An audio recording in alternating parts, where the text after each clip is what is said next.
अस्सलाम वालेकुम एवरीवन, कैसे हैं आप सब लोग? खैरियत से ठीक ठाक हैं। आज की इस वीडियो में, आज के इस लेक्चर में हम लोग जो हैं चैप्टर नंबर 11 इलेक्ट्रोस्टैटिक्स के न्यूमेरिकल्स को सॉल्व करेंगे और डिटेल से देखेंगे कि बेसिकली इन न्यूमेरिकल टाइप जो एमसीक्यूज़ हैं उनमें हमारे पास क्या हो रहा है। एमसीक्यू सॉल्व करेंगे, साथ साथ जो कॉन्सेप्चुअल क्वेश्चंस हैं इनको डिस्कस करेंगे। इनके जो नोट्स हैं वो आपको लिंक जो है वो डिस्क्रिप्शन में प्रोवाइड कर दिया गया, आप वहाँ से मतलब कि डाउनलोड वगैरह कर सकते हैं।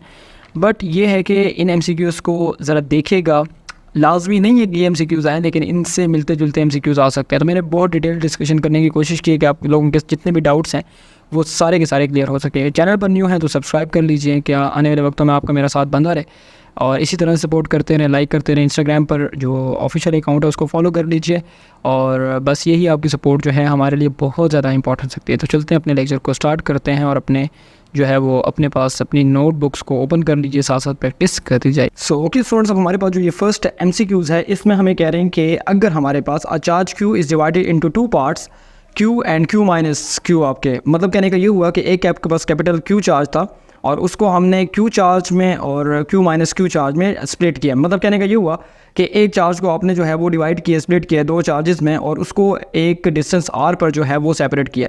So the force of repulsion between them will be maximum when, हमें कह रहे हैं कि इनके दरमियान में जो फोर्स ऑफ रिपल्शन होगी वो कब मतलब कि लाइक कह सकते हैं मैक्सिमम होगी। तो इसमें हमें जो है वो लाइक कह रहे हैं कि जो चार्जेस को सेपरेट किया दो पार्ट्स में, तो उसमें उनका जो मैग्नीट्यूड है वो क्या होना चाहिए। तो हम लोग कह सकते हैं कि जो ऑप्शन ए है इसमें कह रहे हैं कि Q is equals to Q by 4, Q is equals to Q by 3, Q is equals to Q by 2 and Q is equals to Q. तो इसको सॉल्व करने का तरीका ये है कि सिंपल तरीके से हम लोग मतलब कि ना इसको लिख लेते हैं। यानी कहने का मतलब ये हुआ कि हम लोग कह सकते हैं कि सबसे पहले हमने जो चार्ज को स्प्लिट किया है वो स्प्लिट किया है Q and Q minus Q में। मतलब कहने का ये हुआ कि एक ये चार्ज है और ये आपके पास जो है ना लाइक कह सकते हैं कि ये है क्यू माइनस क्यू, एक क्यू है, क्यू माइनस क्यू दूसरा है। अब अगर कि हम इसको कूलम्स लॉ के अंदर लेट से Q1 Q2 के फॉर्म में पुट करते हैं तो एक आपके पास Q हो जाएगा, दूसरा आपके पास जो है वो Q माइनस Q हो जाएगा, राइट। अब क्या होता है कि लेट से फॉर एग्जांपल, मिसाल के तौर पर आपके पास ये जो चार कंडीशंस हैं वो मैंने सॉल्व की हैं आपके लिए, और मैं इस एमसीक्यूज़ को सॉल्व करने के बाद इसका एक शॉर्टकट भी बताऊंगा, शॉर्ट ट्रिक भी बताऊंगा कि ये कैसे डायरेक्ट भी सॉल्व हो सकता है। बट पहले इसको सॉल्व करके देखते हैं कि हमारे पास कौन सा आंसर आता है बाय सॉल्विंग बाय यूजिंग आपके पास जो फार्मूला है, अगर इसको सॉल्व करते हैं तो कौन सा ठीक होगा। अगर कि मिसाल के तौर पर आपके पास जो क्यू है वो क्यू बाई 4 हो, मतलब कहने का ये हुआ कि कैपिटल क्यू के क्यू बाई 4 हो, तो ये जो चार्ज होगा ये हो जाएगा डायरेक्ट आपके पास जो है क्यू बाई 4। मतलब कहने का ये हुआ कि मैंने ये डायरेक्ट सॉल्व किया हुआ, लेकिन अगर के देखा जाए तो एक आ जाएगा क्यू बाई 4, ठीक है, और जो दूसरा है क्यू माइनस क्यू है, तो हम लोग क्या करेंगे कि इधर अगर क्यू बाई 4 पुट करते हैं तो उससे आपके पास जो है वो दूसरा आएगा माइनस करने के बाद 3 बाई लाइक कह सकते हैं 4, 3 क्यू बाई 4 आएगा। यानी कहने का मतलब ये हुआ कि अगर मैं इसकी जगह इस क्यू की जगह अपना क्यू बाई 4 पुट करता हूँ तो उस केस में मेरे पास क्या होता है, आप एलसीएम लेते हैं, 4 Q minus Q divide by 4 होता है, तो 4 क्यू माइनस क्यू जो है वो 3 क्यू डिवाइड बाई 4, और एक आपके पास जो है क्यू बाई 4 इसी तरह, और एक 3 क्यू बाई 4 आपके पास आ रहा है। आप दोनों को मल्टीप्लाई कर लो तो आपके पास क्या आएगा, 3 by 16 Q square divide by R square. मतलब कहने का ये हुआ कि इस फॉर्मूले के अंदर सिर्फ चार्जेस की वैल्यू को पुट करेंगे, तो ऐसे में क्या होगा हमारे पास, ऐसे में हम लोग कह सकते हैं कि मेरे पास जो है ये के, ये तो पूरा कांस्टेंट है, ठीक है, इसको के लिख दिया, 3 क्यू स्क्वायर डिवाइड बाई 16 आता है। मतलब कहने का ये हुआ कि 4 और 4 16, और 3 मल्टीप्लाई करेंगे तो 3 क्यू इंटू क्यू आपके पास क्यू स्क्वायर आएगा। अब मेरे पास जो एफ है वो आपके पास बराबर हो जाएगा 3 by 16 into K into Q square divide by R square, right. ये मेरे पास लाइक कह सकते हैं पहली फोर्स आ गई अगर के मैं क्यू बाई 4 पुट करता हूँ, ठीक है। मतलब कि ये 3 बाई 16 के फैक्टर से आपके पास जो है वो लाइक कह सकते हैं कि मेरे पास इसकी वैल्यू आएगी, राइट। अब जोन सा लाइक कह सकते हैं कि आंसर में ये फैक्टर जो है वो बड़ा होगा, मतलब कि हम लोग कह सकते हैं कि टोटल इसकी वैल्यू बड़ी होगी तो उसकी फोर्स भी आपके पास क्या होगी, बड़ी होगी। तो कहने का मतलब ये हुआ कि हम लोग कह सकते हैं कि अगर मेरे पास देखा जाए, इसी तरह से हम लोग अगला क्वेश्चन सॉल्व करते हैं। अगर आप क्यू को क्यू बाई 3 इधर पुट करते हैं, सॉल्व करते हैं तो 2 बाई 9, मतलब कहने का ये हुआ कि यहाँ पर आपके पास क्या आएगा, इसको सॉल्व करने से आपके पास जो है ये लाइक कह सकते हैं 2 बाई 3, और इधर आपके पास क्यू बाई 3। इसको ही देख लेते हैं, अगर सेकंड कंडीशन में हम लोग देखते हैं तो इसको सॉल्व करने के बाद आपके पास क्या आएगा, 2 बाई 3 आपके पास, और ये आपके पास क्यू बाई 3, तो मल्टीप्लाई करने के तो मेरे पास आएगा 2 by 9 Q square divide by R square. आप 2 बाई 9 को बाहर करने के Q square divide by R square, आपके पास इस फैक्टर से फोर्स जो है वो आएगी। इन्होंने कहा हुआ maximum force of repulsion, right. So हमने मैक्सिमम फोर्स ऑफ रिपल्शन को निकालना है। अब मेरे पास क्या होगा कि हम लोग कह सकते हैं कि अगर फॉर एग्जांपल आपके पास 2 बाई 9 आ गया, K Q square divide by R square मेरे पास आ रहा है, तो हमने क्या किया कि 2 बाई 9 के फैक्टर से आपके पास फोर्स आएगी। अब इसी तरह से Q/2 पुट कर लो। Q/2 पुट करने से आपके पास क्या हुआ, आपके पास जो है लाइक कह सकते हैं कि हमारे पास ना ये जो Q है इसकी जगह आपने क्या किया, Q/2 पुट किया, ठीक है। और आपके पास जो है यहाँ पर भी आपने क्या किया, Q/2 पुट किया। Q से Q/2 को माइनस करेंगे, उसके बाद यहाँ पर ये Q/2 होगा, Q से Q/2 माइनस करेंगे, Q/2 यहाँ पर भी आ जाएगा। मतलब कि कह सकते हैं कि Q/2 आपके पास सॉल्व करेंगे तो आपके पास क्या आएगा, Q² डिवाइड बाय आपके पास 4 आएगा। कहने का मतलब ये हुआ कि अगर हम इसको सॉल्व करते हैं तो आपके पास क्या आता है, Q² डिवाइड बाय 4, R², 1/4 को बाहर कर लेंगे, KQ² डिवाइड बाय R² मेरे पास होता है। तो आपके पास जो 1/4 का फैक्टर है इससे आपके पास कह सकते हैं कि मैक्सिमम फोर्स आती है। तो कहने का मतलब ये हुआ कि हम लोग कह सकते हैं कि आपके पास जो फोर्स है वो अगर के इस फैक्टर से देखिए, अब 1/4 का आंसर कह सकते हैं कि मेरे पास जो है कंपैरेटिवली आपके पास तीनों से बड़ा होता है। लेकिन अगर कि आप Q पुट करते हैं तो Q minus Q 0, 0 multiply Q, ये चौथे केस की बात कर रहा हूँ, Q minus Q 0, 0 multiply Q 0, 0 divide by this 0, पूरी वैल्यू आपके पास फोर्स की वैल्यू 0। अब हम लोग कह सकते हैं कि मुकाबला जो है या जो आपके पास वैल्यूज़ में जो कंपैरिजन जो है वो 3 वैल्यूज़ मेरे पास आ रही हैं। So we can say that कि अगर कि मैं 3 वैल्यूज़ को कंपेयर करता हूँ तो कॉमन सेंस की बात है कि आपके पास क्या होता है कि जो 1/4 का फैक्टर है वो आपके पास इन तीनों में बड़ा होता है। क्यों? क्योंकि आपके पास जितना भी डिनोमिनेटर में बड़ी वैल्यू आती है वो उतनी छोटी हो जाती है। लाइक कहने का मतलब ये हुआ कि 3/16 है तो ये 3/16 उतनी ही छोटी हो जाएगी डिवाइड करने के बाद, बिकॉज डिवाइड में 16 जो कि एक बड़ी वैल्यू आ रही है।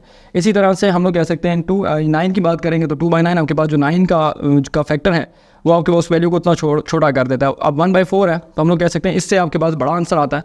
सो जो फोर्स ऑफ रिपल्शन होगी वो तब मैक्सिमम होगी जब हमारे पास जो चार्ज की वैल्यू है वो हमारे पास क्या हो, वो हमारे पास हो लाइक कह सकते हैं कि Q/2 के फैक्टर से हो, तो उस केस में आपके पास जो है वो लाइक कह सकते हैं कि फोर्स ऑफ रिपल्शन क्या होती है, हमारे पास मैक्सिमम होती है। तो कहने का मतलब ये हुआ, हम लोग कह सकते हैं कि हमारे पास जो अगर फोर्स ऑफ रिपल्शन आती है तो वो आपके पास क्या होती है, वो आपके पास मैक्सिमम होगी। So we can say that कि ये मेरे पास एक, अगर कि आप सॉल्व करके करते हैं, बच्चों को सॉल्व नहीं करना आता होता, तो अगर हम सॉल्व करके देखते हैं तो इस फैक्टर से आपके पास ये 1/4 चूँकि इन तीनों में बड़ा है तो आप कह सकते हैं कि इसमें जो फोर्स ऑफ रिपल्शन होगी वो आपके पास क्या होगी, वो ज़्यादा होगी। अच्छा जी, इसके बाद हम लोग कह सकते हैं कि अगर मैं इसको डायरेक्ट देखूँ तो याद रखिएगा कि आप याद रखिएगा कि जब आपके जो चार्जेस होते हैं, जब आपके पास चार्जेस का इक्वल लाइक कह सकते हैं मैस होता है या आपके पास इक्वल मैग्नीट्यूड होता है, मैस नहीं सॉरी मैग्नीट्यूड कहेंगे, ठीक है, मैस नहीं कहते मैग्नीट्यूड कहते हैं, आपके पास मैग्नीट्यूड होता है और हम लोग कह सकते हैं कि अगर इनके दरमियान में रेशो 1:1 हो, मतलब कि हम लोग कह सकते हैं जैसे आपके पास Q/2 है, तो ये वो केस होता है जिसमें मैक्सिमम आप कह सकते हैं कि फोर्स ऑफ रिपल्शन हमें देखने को मिलती है। या हम लोग कह सकते हैं कि उसी केस में आपके पास जो है ये जो फोर्स ऑफ रिपल्शन होती है वो आपके पास क्या होगी, वो आपके पास लाइक कह सकते हैं कि मैक्सिमम होगी। तो हम लोग कह सकते हैं कि आपके पास जो है अगर कि हम लोग देखें तो ये वो कंडीशन होगी जिसमें लाइक कह सकते हैं कि अगर कि Q/2 आप लेते हैं तो ये 1:1 की जो है वो कंडीशन बनेगी जिसमें आपके जो है वो फोर्स हमारे पास मैक्सिमम आती है। तो ये हम लोग मतलब कि इसको डायरेक्ट भी देख सकते हैं, लेकिन मैंने इसको सॉल्व करना बेहतर समझा, क्योंकि अगर हम इसको सॉल्व कर लेते हैं तो हमें मतलब कि ये समझना है ये थोड़ा सा ज़्यादा आसान हो जाएगा या फिर ज़्यादा ईजी रहता है। So we can say that, so if we have like कह सकते हैं Q/2 वैल्यू, देन आपके पास जो फोर्स ऑफ रिपल्शन होती है वो आपके पास क्या होती है, वो आपके पास ज़्यादा होती है। अच्छा जी, अब मेरे पास जो है लाइक कह सकते हैं अगला वाला जो MCQs है, ठीक है, ये फर्स्ट वाले में आपके पास जो आंसर C है Q/2 ये आपका आंसर कंसिडर होगा। इसके बाद हम लोग कह सकते हैं कि let's say 3 objects are brought close to each other, so two at a time. When objects A and B are brought together, they attract. When object B and C brought together, they repel. From this we conclude that आपके पास कह रहे हैं कि अगर आपके ना 3 objects हैं, ठीक है, और जब आप 2 को करीब लाते हैं A और B को तो वो अट्रैक्ट करते हैं, ठीक है, और जब आप इसी तरह से B और C को लेके आते हैं तो वो रिपेल करते हैं। तो इसमें से कौन सी लाइक कह सकते हैं स्टेटमेंट बनती है। अब मज़े की बात यह है कि यहाँ पर 2 मतलब कि ना कह सकते हैं कि ऑप्शन बन सकते हैं, लेकिन हम लोग एक ऑप्शन की तरफ जाएंगे जो मैं आपको बताऊँगा यहाँ पर। अब सीधी सी बात है कि अगर मैं कहता हूँ कि लेट्स से object A and B attract each other, तो इसका मतलब ये हो गया कि A और B पर ऑपोजिट चार्ज है। कॉमन सेंस की बात है ना कि अगर के A और B अट्रैक्ट कर रहे हैं तो इसका मतलब ये हो गया कि उन पर ऑपोजिट चार्ज है। और हम लोग कह सकते हैं कि अगर कि B और C जो है वो एक दूसरे को रिपेल कर रहे हैं तो इसका मतलब क्या हो गया कि वो रिपेल कब करते हैं बॉडीज़, जब वो एक दूसरे पर जब सेम चार्ज होता है, लाइक चार्जेस होते हैं। सो हम लोग कह सकते हैं कि अगर यहाँ पर देखा जाए तो हम लोग कैसे करेंगे, A और B अट्रैक्ट कर रहे थे ऑपोजिट चार्ज और आपके जो है B और C रिपेल कर रहे थे सेम चार्जेस, राइट। सो हम लोग यहाँ पर जो है ये अगर के अपने जो कह सकते हैं कि B ऑप्शन है, B object A and C possess charges of opposite sign, मतलब कहने का ये हुआ कि अगर A और B अट्रैक्ट कर रहे हैं और B और सी जो है वो रिपेल करें। तो इसका मतलब ये हो गया कि ए और सी पर आपके पास जो है वो ऑपोजिट चार्ज होना चाहिए। लाइक कहने का मतलब ये हो गया कि ए और सी जो है वो सेम चार्ज रखेंगे। इस पर थोड़ा सोच के देखेंगे तो आपको मतलब कि कॉमन सेंस ही समझ आ जाएगा कि ये क्या कहना चाहते हैं। तो ए और सी जो है वो सेम चार्ज रखेंगे। लेकिन यहाँ पर जो ऑप्शन है डी, ये भी आपके पास हो सकता है अगर कि हम इलेक्ट्रोस्टैटिक इंडक्शन के कॉन्टेक्स्ट में इस बात को लेते हैं। वो कैसे ले सकते हैं? वो ऐसे ले सकते हैं कि अगर मिसाल के तौर पर आपका जो कह सकते हैं कि मिसाल के तौर पर आपका जो है ना ये एक ऑब्जेक्ट जो है लेट्स से ए जो है, ठीक है, मिसाल दे रहा हूँ आपका जो है, मिसाल के तौर पर अगर ए जो है वो न्यूट्रल है, मिसाल दे रहा हूँ, ठीक है, और ए को हमने पहले लाइक क्या किया कि अगर के ना मतलब कि न्यूट्रल ले लिया और बी और सी जो है उन पर लाइक कह सकते हैं कि बहुत ज़्यादा चार्ज है कोई, यानी कि बहुत ग्रेटर चार्ज है आपके, ठीक है। तो उस केस में आपके पास अगर के बी और सी पर बहुत ज़्यादा चार्ज होता है ना, तो बी भी उसको अपनी तरफ अट्रैक्ट कर सकता है, ठीक है, और सी भी उसको अपनी तरफ अट्रैक्ट कर सकता है। सो हम लोग कह सकते हैं कि अगर आपके पास देखा जाए तो ये उस कॉन्टेक्स्ट में ये बात ठीक होती है। तो one of the object is neutral, तो ए आपके पास न्यूट्रल भी हो सकता है, मिसाल देने के लिए कि बी और सी मिसाल के तौर पर उन पर बहुत ज़्यादा चार्ज है, ठीक है, और ए जो है वो आपके पास न्यूट्रल है, राइट। तो बी क्या करेगा, जब ए के पास जाएगा तो उसको इलेक्ट्रोस्टैटिकली इंड्यूस करेगा, तो उसकी वजह से उनके दरमियान में क्या होगा, अट्रैक्शन होगी हमारे पास, ठीक है, ए और बी अट्रैक्ट होंगे। फिर सी जब ए के पास जाएगा तो उसमें क्या करेगा, इलेक्ट्रोस्टैटिकली उसको इंड्यूस करेगा, उनके दरमियान में अट्रैक्शन होगी, ठीक है। सो उस कॉन्टेक्स्ट में बात ठीक मानी जा सकती है। बट ऐसा मतलब कि हम लोग नहीं ले सकते क्योंकि यहाँ पर कहीं पर मेंशन नहीं है कि इनमें जो है ना मतलब कि बी और सी पर और ये मतलब कि ना बहुत ज़्यादा चार्ज है। मतलब कि कंडीशन समझाने की कोशिश करूँ कि ऐसा हो सकता है, मतलब कि ये MCQ शेप बदला के दे सकते हैं। बट यहाँ पर जो आपका जो बेस्ट ऑप्शन है वो बी है, बिकॉज हम लोग कह सकते हैं कि जब ए बी को अट्रैक्ट कर रहा है और फिर बी सी को रिपेल कर रहा है, तो इसका मतलब ये हो गया कि ए बी पर ऑपोजिट चार्ज है, फिर बी वाला जो है मिसाल के तौर पर आपके पास एक ऑब्जेक्ट चार्ज वाला गया, सी के साथ रिपेल किया, तो इसका मतलब ये हो गया कि जो सी है ना और बी की चार्ज की नेचर है वो एक जैसी है। मतलब कि अगर मिसाल के तौर पर बी को हम लेट से नेगेटिव ले लेते हैं तो और ए को हम पॉजिटिव ले लेते हैं, मिसाल देने के लिए ए बी को अट्रैक्ट कर रहा है, ठीक है, आप बी को लेके गए सी के पास, अब सी रिपेल करेगा बी को, तो इसका मतलब है कि सी पर भी नेगेटिव चार्ज है। सी को ए के पास लेके आ जाओ तो ए और सी क्या करेंगे, दूसरे को अट्रैक्ट करेंगे, बिकॉज माइनस और प्लस एक दूसरे को अट्रैक्ट करता है। सो हम लोग कह सकते हैं कि B object A and C possess charges of opposite sign, so we can say that कि ये हमारे पास क्या होगा, ये हमारे पास जो है कह सकते हैं कि इसका जो ऑप्शन बी है वो हमारे पास परफेक्ट माना जाएगा, बिकॉज वो आपके पास एक कह सकते हैं कि सही मतलब कि सबसे ज़्यादा करीब तरीन आंसर बनता है। तो ये मेरे पास जो है लाइक कह सकते हैं कि जो सेकंड वाला MCQ है इसमें ऑप्शन बी जो है वो करेक्ट लिया जाएगा या फिर माना जाएगा। इसके बाद आ जाते हैं अपने थर्ड MCQs पर। थर्ड MCQ हमें क्या कह रहा है, थर्ड MCQ हमें कह रहा है कि मिसाल के तौर पर यहाँ पर आपके पास object A has a charge of +2 microcoulomb, right, and object B has a charge of +6 microcoulomb, which statement is true about the electric force on the object. आप याद रखिएगा कि हमारे पास ना जब ये इन्होंने कंपैरिजन करके दिखाया है, ये कंपैरिजन करके दिया है, किसके बीच में कंपैरिजन करके दिया है, इन्होंने कंपैरिजन किया है लेट्स से आपके पास +2 माइक्रोकूलम और लेट्स से +6 माइक्रोकूलम, ओके।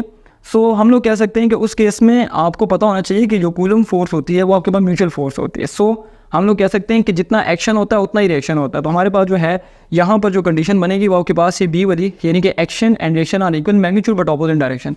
यानी कि ऐसा नहीं हो सकता आपके पास जो है ये लाइक आपके पास कोई फोर्स आपको मतलब कि ना बढ़ के मिले, यानी कि आप एक्शन लगा रहे हैं तो 3 टाइम्स आपको रिएक्शन मिले, या आप मतलब कि आप ज़्यादा एक्शन लगा रहे हैं तो कम रिएक्शन मिल रहा है, और कम एक्शन लगा रहे हैं तो ज़्यादा रिएक्शन मिल रहा है। ऐसा नहीं हो सकता, जितना एक्शन अप्लाई करते हैं उतना ही रिएक्शन मिलता है। So we can say that कि आपके पास जो है ये option B FAB is equal to minus FBA, यानी कहने का मतलब ये हुआ कि हमारे पास जो है ये म्यूचुअल फोर्स होने की वजह से आपके पास क्या होगा, आपके पास जो है वो लाइक कह सकते हैं कि ऑपोजिट डायरेक्शन मिलेगी। सो FAB A B पे जितना फोर्स लगाएगा B भी उतना ही फोर्स लगाएगा, लेकिन minus sign shows the opposite direction. ये मेरे पास बात है और मेरे पास कुछ भी नहीं आ रहा है। तो उम्मीद करता हूँ कि यहाँ तक आपको समझ आ गया होगा, और लाइक कह सकते हैं कि इसमें जो डिस्कशन है मैं कोशिश करूँगा कि हर पर्सपेक्टिव से इसको एक्सप्लेन करने की कोशिश करूँ कि आपको इसमें जो है लाइक कह सकते हैं कि जितनी भी कन्फ्यूजन है वो सारी की सारी क्लियर हो सके। अच्छा जी, इसके बाद जो है हम लोग कह सकते हैं कि जो 4th नंबर MCQs है इसमें हमें कह रहे हैं कि some charges is being given to a conductor then its potential. याद रखें कि अगर आप किसी कंडक्टर को पोटेंशियल देते हैं सो हम लोग कह सकते हैं कि as the charges will uniform distributed over the surface. अगर कि आप देखें ना तो आप लाइक कह सकते हैं कि जो चार्जेस आपने दिए वो सरफेस के ऊपर यूनिफॉर्मली डिस्ट्रीब्यूट हो जाती हैं, और पोटेंशियल जो है वो रिमेन सेम रहता है। पोटेंशियल क्रिएट करने के लिए, पोटेंशियल डिफरेंस आपके पास क्रिएट करने के लिए हायर लोअर के पॉइंट्स होने चाहिए, लेकिन ये जब यूनिफॉर्मली डिस्ट्रीब्यूट हो जाते हैं तो आपके पास पोटेंशियल जो है वो आपके पास क्या रहता है, सेम रहता है। मतलब कहने का ये हुआ कि आप किसी कंडक्टर को चार्ज कर रहे हैं, उसको चार्जेस दे रहे हैं, तो उसका जो पोटेंशियल है पूरी सरफेस का वो सेम रहता है, बिकॉज चार्जेस उस पर यूनिफॉर्मली डिस्ट्रीब्यूट हो जाते हैं। ऐसा नहीं होता कि एक साइड पर ज़्यादा चार्ज है, एक साइड पर कम चार्ज है, तो आपके पास हायर टू लोअर वाला मतलब कि कोई सीन डेवलप हो रहा है, ऐसा नहीं होता। कंडक्टर के केस में हमारे पास पहले नंबर पर जो चार्जेस हैं वो इक्वली डिस्ट्रीब्यूट होंगे, जिसकी वजह से हम लोग कह सकते हैं कि आपके पास जो है लाइक कह सकते हैं कि उसका पोटेंशियल जो है वो आपके पास क्या रहता है, through out the surface same रहता है, यानी कि पोटेंशियल आपके पास चेंज नहीं होता।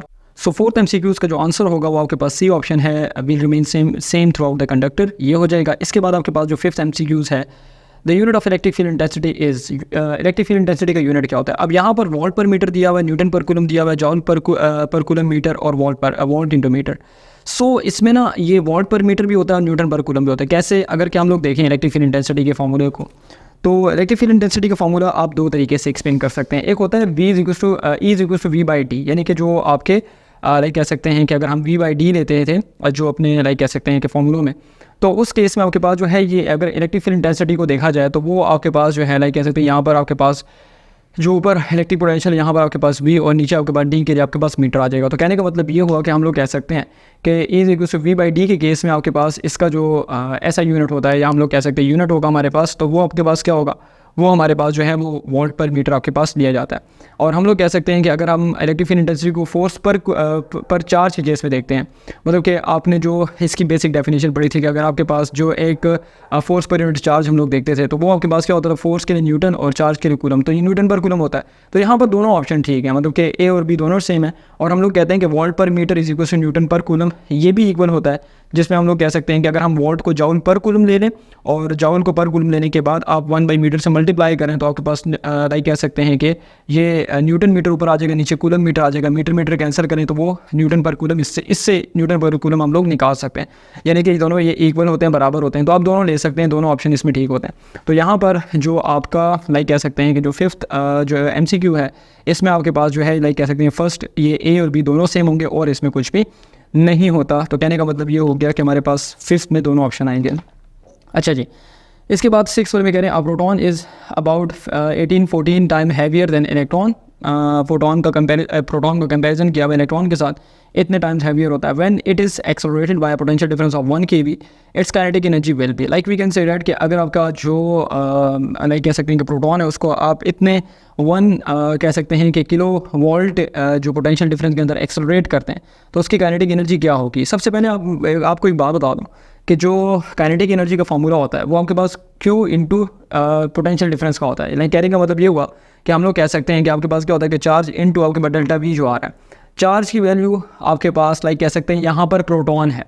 अब बाज़ बच्चे क्या करते हैं, इसको कंपैरिजन करने के केस में ना 1840 भी ले लेते हैं। ओ भाई 1840 जो है वो उसका कह सकते हैं मास का कंपैरिजन है इलेक्ट्रॉन के साथ। हम लोग जिस वक्त बात करते हैं काइनेटिक एनर्जी की किसी भी चार्ज पार्टिकल के लिए, तो आपके पास वो फॉर्मूला होता है आपके पास Q डेल्टा V, जो भी पार्टिकल आप एक्सेलरेट करना चाहते हैं तो उसका जो है वो लाइक कह सकते हैं चार्ज जो है वो आप लिखते हैं। अब जो प्रोटॉन है उस पर आपके पास +1e होता है, यानी कि प्लस चार्ज होता है आपके पास 1 टाइम्स ऑफ इलेक्ट्रॉन, आपके पास जो चार्ज होता है वो लाइक कह सकते हैं कि 1e होगा।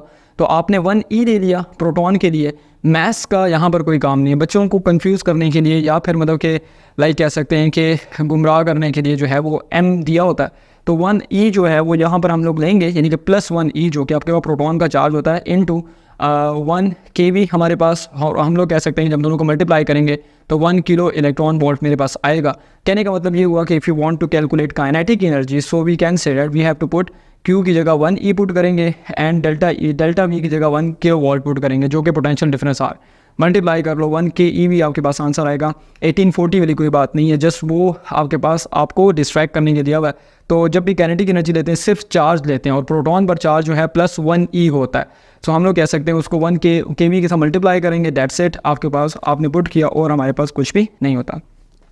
सो we can say that C is the right answer, kE हमारे पास आ रहा है और कुछ भी नहीं। In 7th MCQs, we can say that the electric field at a distance of 20 cm of 2 microcoulomb charge is, आपने 20 सेंटीमीटर पर आपका जो है वो एक चार्ज लाइक कह सकते हैं कि 20 सेंटीमीटर से एक चार्ज डिस्टेंस है एक चार्ज से आपने इलेक्ट्रिक फील्ड इंटेंसिटी निकालनी है। So E is equal to KQ divide by R square. K की वैल्यू 9 न्यूटन मीटर स्क्वायर पर कूलम स्क्वायर, Q की वैल्यू 2 इंटू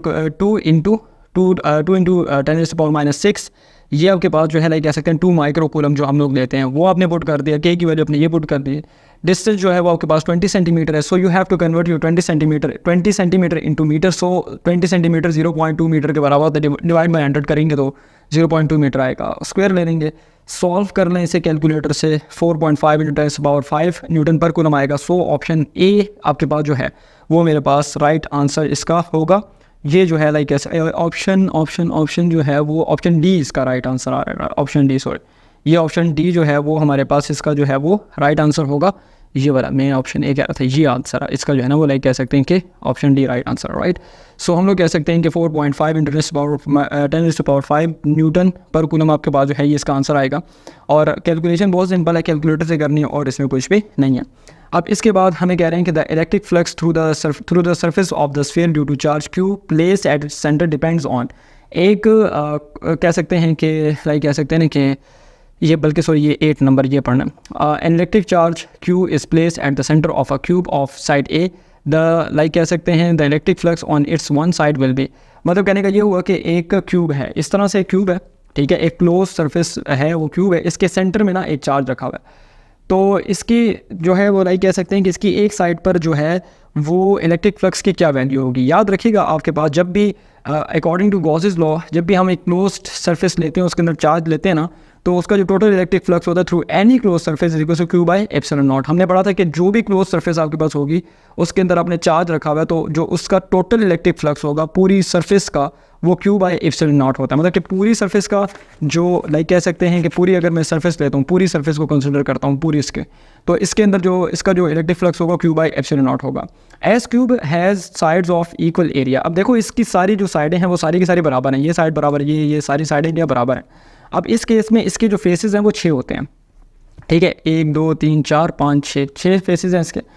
तो 6 फेसेस का इलेक्ट्रिक फ्लक्स कितना आ रहा है, 6 फेसेस का इलेक्ट्रिक फ्लक्स आ रहा है क्यू बाई एप्सिलॉन नॉट। मतलब कि 6 फेसेस का मतलब है कि टोटल सरफेस का जो इसकी जो टोटल सरफेस है वो किसके बराबर है, वो आपके पास जो है लाइक कह सकते हैं कि जो है वो 6 फेसेस के बराबर है। तो एक फेस का जब मैंने फ्लक्स निकालना है, मतलब कहने का ये हुआ कि अगर मैं एक फेस का फ्लक्स निकालना है तो मैंने 6 को क्या करना है, डिवाइड करना है। तो अगर मुझे एक फ्लक्स ऑफ वन फेस चाहिए तो मैंने क्या करना है, 6 को डिवाइड करना है, तो ये क्यू बाई 6 एप्सिलॉन नॉट जो है वो इसका ऑप्शन आ जाएगा। कहने का मतलब ये हुआ if you want to calculate the flux of one side या कह सकते हैं वन फेस जो इन्होंने ए मतलब की वैल्यू का दिया हुआ है, तो वो आपके पास क्यू बाई 6 एप्सिलॉन नॉट होगा। मतलब कहने का ये हुआ कि अगर आप इस पूरी सरफेस में से सिर्फ एक लेट से ग्रीन सरफेस है इसका लेना चाहते हैं तो डिवाइड बाई 6 करते हैं टोटल फ्लक्स को। टोटल इलेक्ट्रिक फ्लक्स कितना है, 6 बाई एप्सिलॉन नॉट। एक का निकालना है, ये 6 डिवाइड करो तो यहाँ पर क्या बच जाएगा, यहाँ पर 1 बच जाएगा। तो कहने का मतलब ये हुआ कि जब आप लाइक कह सकते हैं कि 6 को डिवाइड करेंगे यहाँ पर तो आपके पास जो फ्लक्स आएगा वो कितना आएगा, वो एक फेस का आएगा, एक साइड का आएगा। तो flux of one face equal to Q by 6 epsilon naught. अब ये जो मेरे पास लाइक कह सकते हैं इसका आंसर है वो मेरे पास होगा ए, यानी कि क्यू बाई 6 एप्सिलॉन नॉट होता है, तो ये इसका परफेक्ट आंसर होगा। तो उम्मीद करता हूँ कि यहाँ तक के जो MCQs हैं वो आपको समझ में आ गए होंगे। अब इन MCQs को डायरेक्ट अप्रोच से भी सॉल्व किया जा सकता है, लेकिन मैंने सॉल्व किए कुछ MCQs को जिनकी वजह से जो कॉन्सेप्ट है वो पूरा क्लियर हो सके, या जितने भी आपकी जो डाउट्स हैं या क्यूरीज है वो सारी की सारी क्लियर हो सके। तो अगर कि आप लोगों को कोई मसला हो या कोई क्यूरी हो तो आप लोग मुझे बता सकते हैं, तो मैं आप लोगों को उसका आंसर देने की कोशिश करूँगा। तो चलते हैं अपने नेक्स्ट MCQs पर, उसको सॉल्व करते हैं। सो ओके स्टूडेंट्स, हमारे पास जो ये 9 नंबर MCQs है इसमें हमें कह रहे हैं कि the electric flux through the surface of a sphere due to a charge Q place at its centre depends on.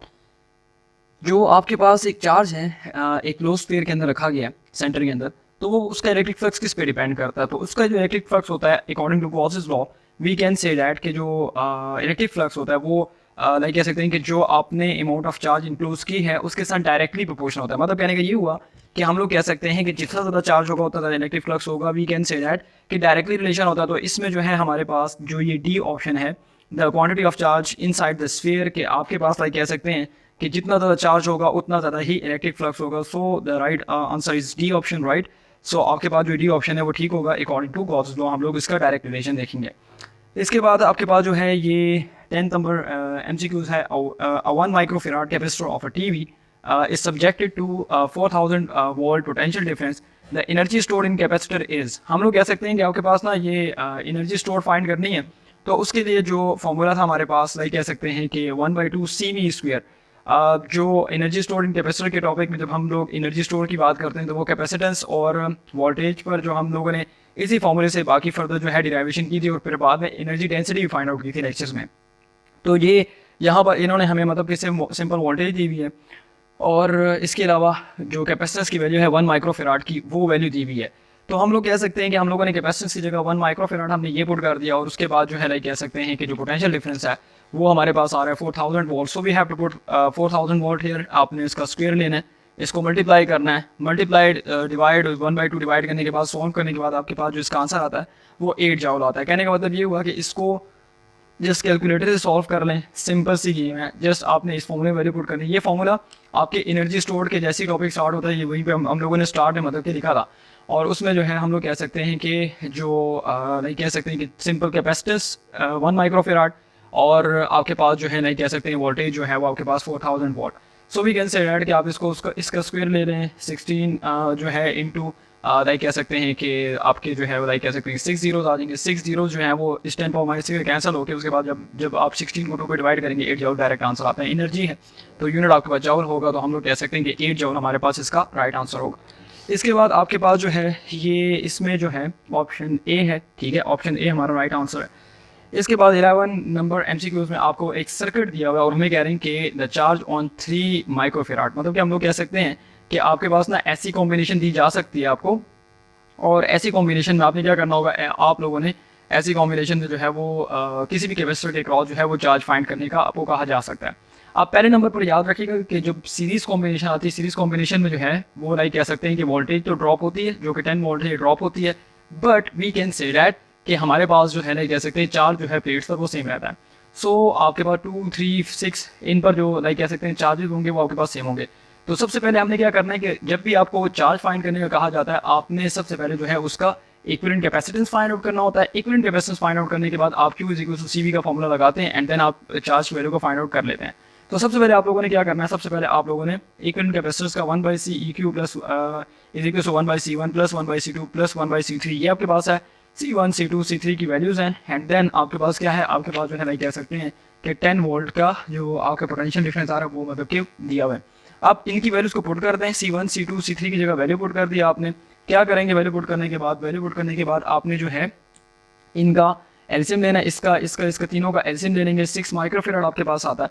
6 microfarad होने के बाद आपने क्या करना है कि जब आप इसके साथ लेते हैं तो यहाँ पे 3 आ जाएगा। सिंपल एलसीएम की जो बात होती है ना, एलसीएम तो आई होप कब सेकंड ईयर में आ गए यार, बात दबा दो बस, तुम लोगों को आता होगा, ठीक है। 3 + 2 + 1 मेरे पास आता है 6/6 और कैंसिल कर लो तो 1/1 माइक्रोफेराड। अब यहाँ पर देखो कि यहाँ पर 1/CEQ है, 1/CEQ इज इक्वल टू आपके पास क्या आ रहा है, आपके पास 1/1 माइक्रोफेराड आ रहा है, राइट।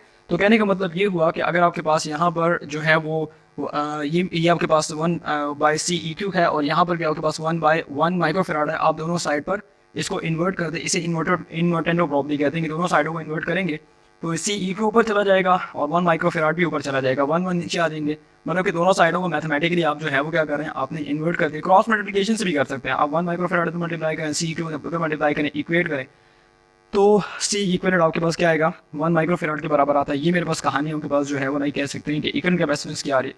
अब इक्विवेलेंट कैपेसिटेंस आपने निकाल दिया ना, तो आपने क्या करना है कि Q = equivalent capacitance multiply voltage, आप दोनों को मल्टीप्लाई करेंगे 1 microfarad multiply 10 volt and then उसके बाद क्या होगा कि 1 × 10⁻⁻6 फेराड इंटू 10 वोल्ट मेरे पास होता है। आपने क्या किया कि आपने जो है वो लाइक कह सकते हैं कि 10 × 10⁻⁻6 कूलम लिखा और ये 10⁻⁻6 को माइक्रो लिख दिया, 10 माइक्रो कूलम आपके पास आ रहा है। अकॉर्डिंग टू द मैंने ऑप्शन जो है अपनी वैल्यूज़ को देखना होता है कि मेरे पास ऑप्शन में कैसी वैल्यूज़ आ रही हैं।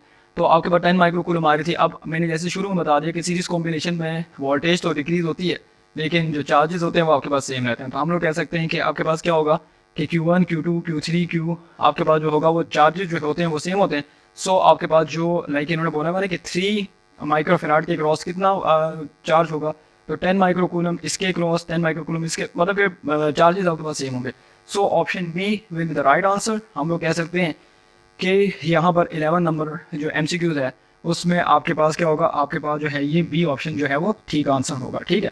अच्छा जी, अब आपके पास जो है 12 नंबर में मैं कह रहे हैं कि जैसे 2 पैरेलल प्लेट मेटल प्लेट्स और 8 metre apart the electric field between the plates is uniform directed towards the right so and has a magnitude of, like कह सकते हैं आपके पास 4 Newton per coulomb. If an ion of charge plus 2e is released at rest at the left hand plate, what is its kinetic energy when it reaches the right hand plate? मतलब कहने का ये हुआ कि आपने एक plus charge को plus ion को आपने मतलब के रखा है और वो लेफ्ट से राइट की तरफ आ रहा है हमारे पास, तो आपके जो है वो काइनेटिक एनर्जी कितनी होगी? Sir simple kinetic energy find out करने के लिए क्या होता है कि वो क्यू वी वाला फॉर्मूला होता है, क्यू डेल्टा वी वाला, यानी कि हम लोग कह सकते हैं कि जो आपका जो पोटेंशियल डिफरेंस होता है अगर आप चार्ज को मल्टीप्लाई करें तो अब हमारे पास जो चार्ज है वो 2v है, राइट। और हम लोग कह सकते हैं कि जो पोटेंशियल डिफरेंस है वो आपके पास जो है वो लाइक कह सकते हैं कि इन्होंने 8 वोल्ट का दिया हुआ है हमें, ठीक है। अब हम लोग सॉरी आपके पास जो है ये पोटेंशियल डिफरेंस नहीं है, आपको इलेक्ट्रिक फील्ड और डिस्टेंस दिया हुआ है। अब यहाँ पर हम लोगों ने क्या करना है कि जब हमारे पास ये वैल्यू कह सकते हैं कि डेल्टा वी की वैल्यू नहीं है,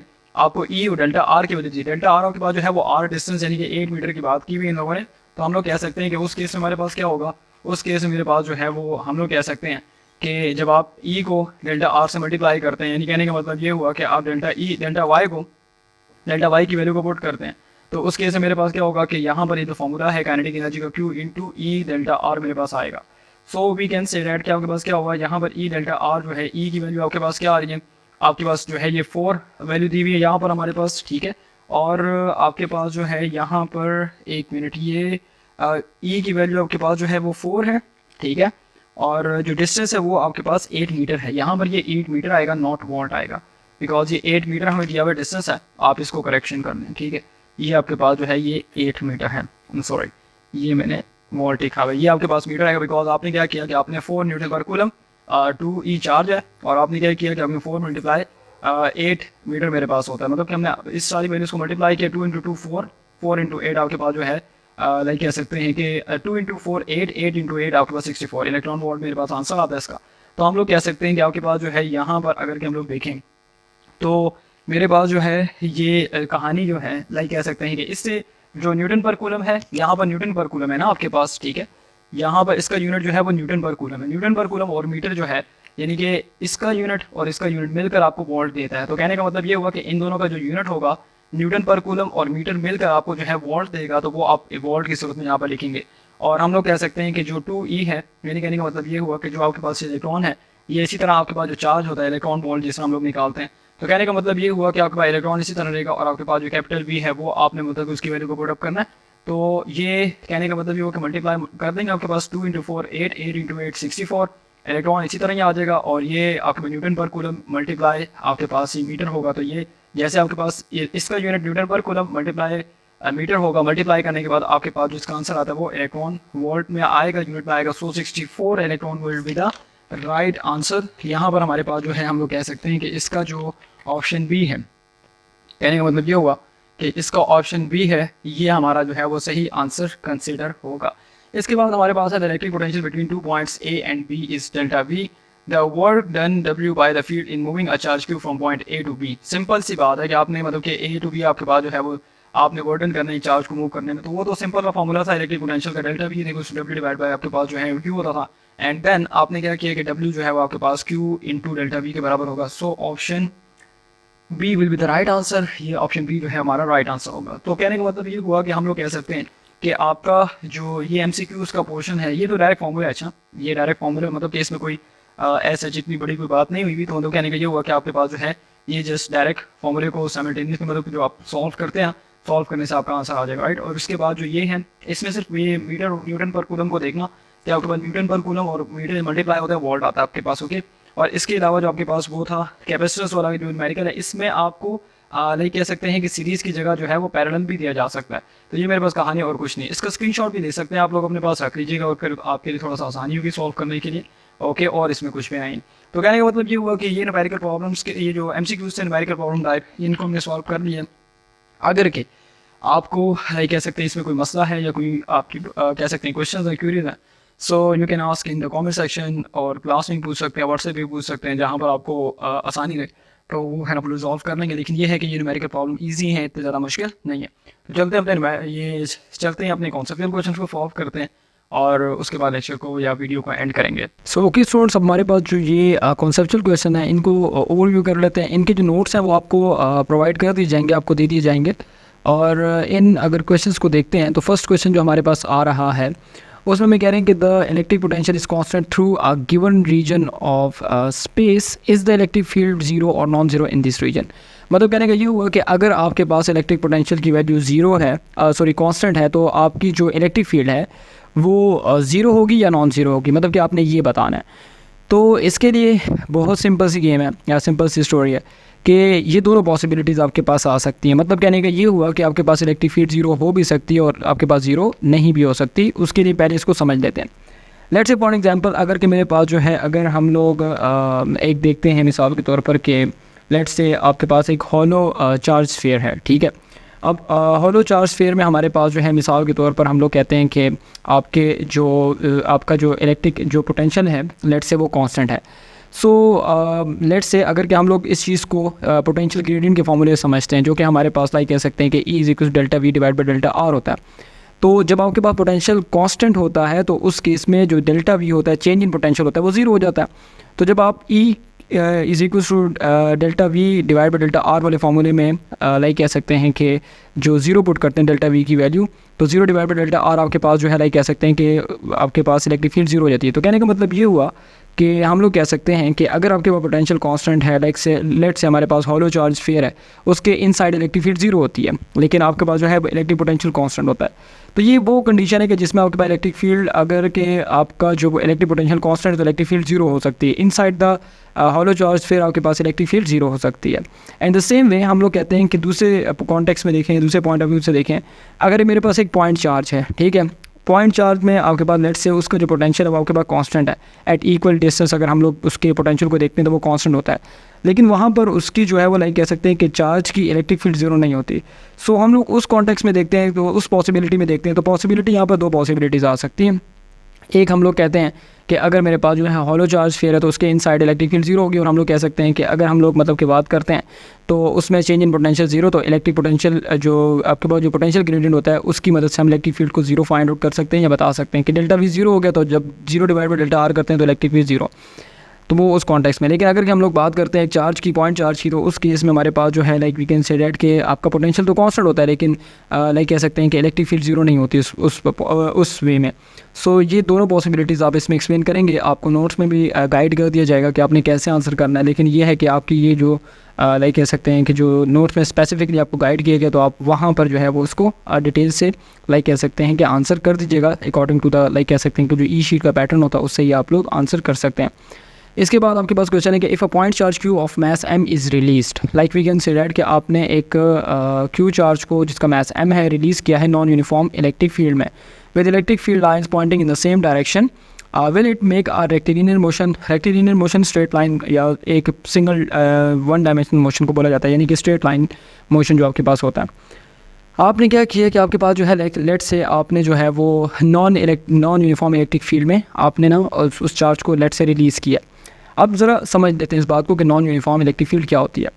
अब नॉन यूनिफॉर्म इलेक्ट्रिक फील्ड आपके पास जो है वो दो तरह से हो सकती है, एक उसके मैग्नीट्यूड और दूसरा उसकी डायरेक्शन की वजह से। अगर के यहाँ पर हम लोग देखें तो हम लोग कह सकते हैं कि आपके पास जो है यहाँ पर हमें एक बात कही जा रही है सेम डायरेक्शन की, तो इसका मतलब ये हुआ कि जो आपके पास इलेक्ट्रिक फील्ड है उसकी डायरेक्शन जो होगी वो आपके पास बिल्कुल स्ट्रेट लाइन्स की सूरत में, यानी कि उसकी सेम डायरेक्शन है। तो आपको इसका मतलब ये हुआ कि उसकी जो लाइन्स हैं या उसकी डायरेक्शन है वो आपके पास सेम है, जैसे दो इलेक्ट्रिक प्लेट्स में आपके पास होती है, एक पॉजिटिव एक नेगेटिव हमारे पास। अब जब पॉजिटिव से लाइक कह सकते हैं कि नेगेटिव की तरफ इलेक्ट्रिक फील्ड लाइंस आ रही होती हैं, तो इसका मतलब ये हुआ कि हम लोग कह सकते हैं कि बिल्कुल स्ट्रेट मतलब कि ना इलेक्ट्रिक फील्ड लाइंस है, ठीक है, यानी कि डायरेक्शन इनकी सेम है। बट ये है कि इनका मैग्नीट्यूड वेरी कर सकता है, यानी कि मैग्नीट्यूड जो है वो वेरी कर सकता है, मैग्नीट्यूड में वेरिएशन आ सकता है। अब ज़्यादा क्लोज्ड है, सेपरेशन इनके बीच में कम है, तो ये स्ट्रॉन्ग इलेक्ट्रिक फील्ड है। लेकिन अगर कि आपके पास जो है वो मतलब कि कह सकते हैं कि लाइक उनके बीच में गैप ज़्यादा है, सेपरेशन ज़्यादा है, तो आपके पास वो वीक फील्ड है हमारे पास। सो ऐसे में हम लोग कह सकते हैं कि जिस वक्त हम चार्ज को उसके अंदर रिलीज़ करते हैं ना, तो चार्ज जो है वो इलेक्ट्रिक फोर्स एक्सपीरियंस करता है, जिसको हम लोग कहते हैं F = QE, जो कि हमने टॉपिक में पढ़ा भी था। तो ऐसे में आपके पास जो है वो चार्ज जो है वो इलेक्ट्रिक फील्ड एक्सपीरियंस करेगा और वो बिल्कुल स्ट्रेट कह सकते हैं या एक लाइन के अंदर आपके पास अपना मोशन करेगा, यानी कि उसी डायरेक्शन में आएगा जिस डायरेक्शन में आपके पास जो है लाइक कह सकते हैं कि इलेक्ट्रिक फील्ड हायर से लोअर की तरफ मेरे पास आ रही है। तो कहने का मतलब ये हुआ कि हम लोग कह सकते हैं कि लेट्स से फॉर एग्जांपल हमने एक point charge positive point charge मतलब पॉजिटिव चार्ज रखा हुआ है और वो लेट्स से पॉजिटिव से लाइक कह सकते हैं कि नेगेटिव की तरफ इलेक्ट्रिक फील्ड लाइन्स आ रही थी, तो वो उसी लाइन में बिल्कुल स्ट्रेट मेरे पास आ रहा होगा। तो कहने का मतलब ये हुआ कि हम लोग कह सकते हैं कि आपका जो ये चार्ज है वो रेक्टिलिनियर मोशन परफॉर्म करता है। मतलब कहने का ये हुआ कि हम लोग कह सकते हैं कि वो जो है वो हमारे पास कह सकते हैं कि बिल्कुल उसी फील्ड की डायरेक्शन में उसी के साथ जो है वो लाइक कह सकते हैं कि मतलब कि मोशन करता हुआ हमारे पास आएगा, यानी कि स्ट्रेट मोशन आपकी जो है वो लाइक कह सकते हैं एक ही लाइन के अंदर वन डायमेंशनल मोशन करता हुआ रेक्टिलिनियर मोशन परफॉर्म करेगा या कर सकता है। तो ये हमारे पास जो है वो कहानी होगी। इसके बाद हमारे पास है third number, what is the relationship between potential difference and electric potential energy. देखिए आपकी जो रिलेशन है, तो सबसे पहले तो आप ये देखें ना कि जो पोटेंशियल डिफरेंस है एंड इलेक्ट्रिक पोटेंशियल एनर्जी है ये बहुत ज़्यादा लाइक कह सकते हैं कि क्लोजली रिलेटेड टर्म्स हैं। मतलब कि कैसे आपके पास जो इलेक्ट्रिक पोटेंशियल होता है, जो हमने टॉपिक में पढ़ा था, जो पोटेंशियल डिफरेंस को हम जब देख रहे थे, तो वो बेसिकली आपके पास कह सकते हैं कि वो आपके पास जो है ना पोटेंशियल हम डिस्कस कर रहे थे कि वो कि कितना आपके पास जो है इसके अंदर चार्ज के ऊपर वर्डन हुआ है। अब जब आप चार्ज के ऊपर वर्डन करते हैं, मतलब कि आप मिसाल के तौर पर पॉजिटिव चार्ज है और आप उसको नेगेटिव से पॉजिटिव की तरफ लेके जाते हैं, तो लेट्स से फॉर एग्जांपल आप उसके अंदर वर्डन कर रहे हैं, तो उसके अंदर जो है वो इलेक्ट्रिक पोटेंशियल एनर्जी स्टोर हो रही होती है। तो आपने वर्डन ज़्यादा किया, इलेक्ट्रिक पोटेंशियल एनर्जी ज़्यादा, आपने वर्डन कम किया, इलेक्ट्रिक पोटेंशियल एनर्जी कम है। सो इस रिगार्ड में हम लोग कह सकते हैं कि जो पोटेंशियल डिफरेंस होता है वो बेसिकली आपके पास इलेक्ट्रिक पोटेंशियल होता है दो पॉइंट्स का, मतलब कि हायर और लोअर पॉइंट का इलेक्ट्रिक पोटेंशियल। हमारे पोटेंशियल डिफरेंस आपके पास क्या होता है, higher potential lower potential, let's say point A का पॉइंट बी का, जो कि हमने टॉपिक में काफ़ी डिटेल से डिस्कस किया था।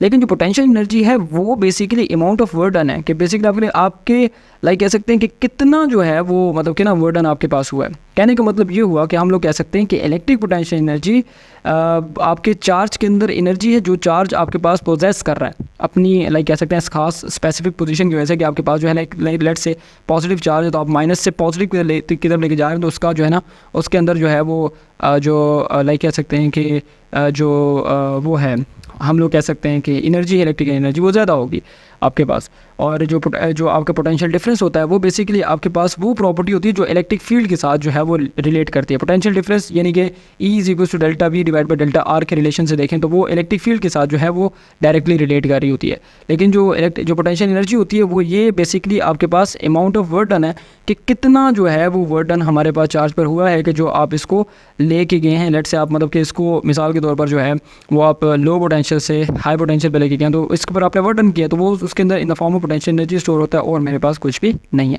तो आई होप कि ये आपको जो है वो लाइक कह सकते हैं कि वैसे नोट्स आपको मिल जाएंगे, उसमें आप डिटेल से देख सकते हैं, लेकिन इसको आप और भी बेहतर करके लिख सकते हैं with the help of diagram. तो with the help of like कह सकते हैं कि जो मतलब कि जो है वो मतलब के जो रिलेशन है वो आप मतलब बता सकते हैं। सो ये जो रिलेशनशिप मांगा हुआ पोटेंशियल डिफरेंस और ये पोटेंशियल एनर्जी में, ये बेसिकली आपके पास जो है ये क्लोजली रिलेटेड टर्म्स हैं। यानी कि हम लोग कह सकते हैं कि पोटेंशियल एनर्जी ज़्यादा होगी, इलेक्ट्रिक जो पोटेंशियल एनर्जी ज़्यादा आपके पास होती है, वर्डन ज़्यादा होता है, तो इसका मतलब है कि पोटेंशियल डिफरेंस भी ज़्यादा क्रिएट होगा। तो ये मेरे पास इस क्वेश्चन में जो है वो कह रहे थे। ठीक हो गया। सो ओके स्टूडेंट्स, हमारे पास जो नेक्स्ट क्वेश्चन है उसमें हमें कह रहे हैं कि how can electric potential be high when electric potential energy is relatively low. आपके इस क्वेश्चन में कह रहे हैं कि आपका ऐसा कोई पॉसिबिलिटी है या कैसे ऐसा हो सकता है कि इलेक्ट्रिक पोटेंशियल हाई हो लेकिन इलेक्ट्रिक पोटेंशियल एनर्जी लो हो। सो इसकी जो है लाइक कह सकते हैं दो पॉसिबिलिटीज़ बन सकती हैं। कहने का मतलब ये हुआ कि अगर कि आपके पास एक इलेक्ट्रिक फील्ड है, एक पॉजिटिव से नेगेटिव की तरफ जो डायरेक्शन हमारे पास होती है, तो हम अमूमन जो है वो पॉजिटिव चार्ज को कंसिडर करते हैं और उस पर वर्डन करते हैं। ये इस तरह से होगा लाइक कह सकते हैं कि अगर हम लोग देखें तो हम लोग क्या करते हैं कि हम लोग जो है एक पॉजिटिव चार्ज लेते हैं और उस पॉजिटिव चार्ज को उस इलेक्ट्रिक फील्ड के अंदर प्लेस करके यानी कि इस तरह से मूव करते हैं। लाइक कह सकते हैं कि अगर कि मैं इस चार्ज पर वर्डन करता हूं और मैं इस पॉजिटिव चार्ज को let's say Q not positive है तो मैं उसको प्लस की तरफ लेके आता हूं, तो प्लस की वजह से इसकी पोजीशन की वजह से यहाँ पर जो इलेक्ट्रिक पोटेंशियल एनर्जी होगी वो क्या होगी, वो हाई होगी। अब ये हाई पोटेंशियल और ये आपके पास जो है लाइक कह सकते हैं कि लो पोटेंशियल हमारे पास है ना, यानी कि पॉजिटिव हाई और ये मेरे पास लो, और मेरे पास चार्ज जो है वो हाई पोटेंशियल पर है और हाई पोटेंशियल एनर्जी है मेरे पास। देखिए ये पॉजिटिव चार्ज की हम लोग बात कर रहे हैं। अगर कि मैं इसके अंदर जो है वो नेगेटिव चार्ज को प्लेस कर दूँ, लेट्स से फॉर एग्जांपल मैं अगर नेगेटिव चार्ज को प्लेस करूँ, तो नेगेटिव चार्ज को आप जिस वक्त रखते हैं तो नेगेटिव चार्ज ऑब्वियस ही बात है कि नेगेटिव पॉजिटिव की तरफ ट्रैक होगा तो वो आपके पास पॉजिटिव की तरफ जाएगा। अब इस केस में अगर कि इस पॉइंट पर अगर कि लेट से मैंने नेगेटिव चार्ज को यहाँ पर रखा हुआ है, तो इसका मतलब ये है कि रिपल्शन और इस पोजीशन की वजह से आपके पास उसके अंदर जो पोटेंशियल एनर्जी होगी वो हाई होगी, इलेक्ट्रिकल पोटेंशियल एनर्जी। बट आपके पास जो है वो चूँकि नेगेटिव चार्ज या रिपल्शन की वजह से जब आपके पास ये हाई पोटेंशियल की तरफ जाएगा, तो यहाँ पर पोटेंशियल तो इसका हाई है, लेकिन यहाँ पर हम लोग कह सकते हैं उसकी जो इलेक्ट्रिक पोटेंशियल एनर्जी है वो लो है। कहने का मतलब ये हुआ कि हम लोग कह सकते हैं कि जो आपके पास यहाँ पर अट्रैक्शन की वजह से आपके पास उसकी पोटेंशियल एनर्जी लो होगी, और हम लोग कह सकते हैं कि जो आपके पास ये जो बाहर से आपके पास जो ये प्लेट आ रही है ये तो पॉजिटिव प्लेट है, यानी कि हाई पोटेंशियल कंसिडर होता है। तो हाई पोटेंशियल पर लो पोटेंशियल एनर्जी की ये कंडीशन बन सकती है। तो हम लोग कह सकते हैं कि जब पॉजिटिव चार्ज को हम लोग लेते हैं तो वो रिपल्शन की वजह से हम लोग कहते हैं कि यार यहाँ पर जो है लेट से आपके पास जो है ये हमारे पास रिपल्शन है, और अपने इस पर जो है इसके अंदर जो बर्डन आपके पास स्टोर होता है वो in the form of electric potential energy store होता है। तो पॉजिटिव चार्ज की रिपल्शन की वजह से और यहाँ पर पोजीशन की वजह से आपके पास पॉइंट ए पर जो है वो पोटेंशियल आपके पास VA होता है, जो कि हायर होता है। VB आपके पास लोअर होता है बिकॉज वो अट्रैक्शन होती है, और यहाँ पर आपके पास जो है उस पर बर्डन हम लोगों ने नहीं किया होता, हम लोग उसको B से A की तरफ वर्डन करके लेके आते हैं। तो A हायर पोटेंशियल और B लोअर पोटेंशियल होता है पॉजिटिव के केस में। लेकिन अगर के नेगेटिव के केस में देखें तो उसके लिए यहाँ पर एनर्जी ज़्यादा होगी, क्योंकि यहाँ पर फोर्स ऑफ रिपल्शन नेगेटिव के बीच में होती है। लेकिन जब हम उसको रिलीज करते हैं, छोड़ते हैं, खुद फ्री करते हैं, तो वो आपके पास जो है वो पॉजिटिव की तरफ आएगा। तो यहाँ पर उसकी potential electric potential energy low है, लेकिन हमारे पास जो वो उसकी जो कह सकते हैं कि ये जगह होगी, ये जगह आपके पास हाई पोटेंशियल है। तो हम लोग कह सकते हैं कि आपके पास जो है ये ऐसा पॉसिबल हो सकता है कि इलेक्ट्रिक पोटेंशियल जो है वो हाई हो और आपके पास जो है पोटेंशियल एनर्जी मेरे पास लो हो। ये एक कंडीशन हमारे पास आ गई। और दूसरी कंडीशन हमारे पास ऐसे आ सकती है कि अगर मेरे पास जो है लाइक कह सकते हैं कि दो चार्जेस हैं, ठीक है, दो चार्जेस मेरे पास आ रहे हैं, और उन दो चार्जेस में लेट्स से फॉर एग्जांपल आपके जो है वो हम लोग कह सकते हैं कि दो चार्जेस के बीच में इस तरह से मैं मिसाल के तौर पर जो है कर देता हूँ कि आपके पास जो है लेट्स से एक ये चार्ज है और एक ये चार्ज है, ठीक है, और इसके बीच में हमारे पास जो है ना एक चार्ज पड़ा हुआ है। तो ऐसी कंडीशन हमारे पास जो है लाइक कह सकते हैं कि इसका जो पोटेंशियल है वो लेट्स से फॉर अगर कि ये सेम चार्जेस हैं, दोनों मेरे पास क्या हैं, आइडेंटिकल सेम चार्जेस हैं। दूसरी कंडीशन समझा रहा हूँ कि मेरे पास क्या होता है, ये लेट्स से A है और ये मेरे पास B है।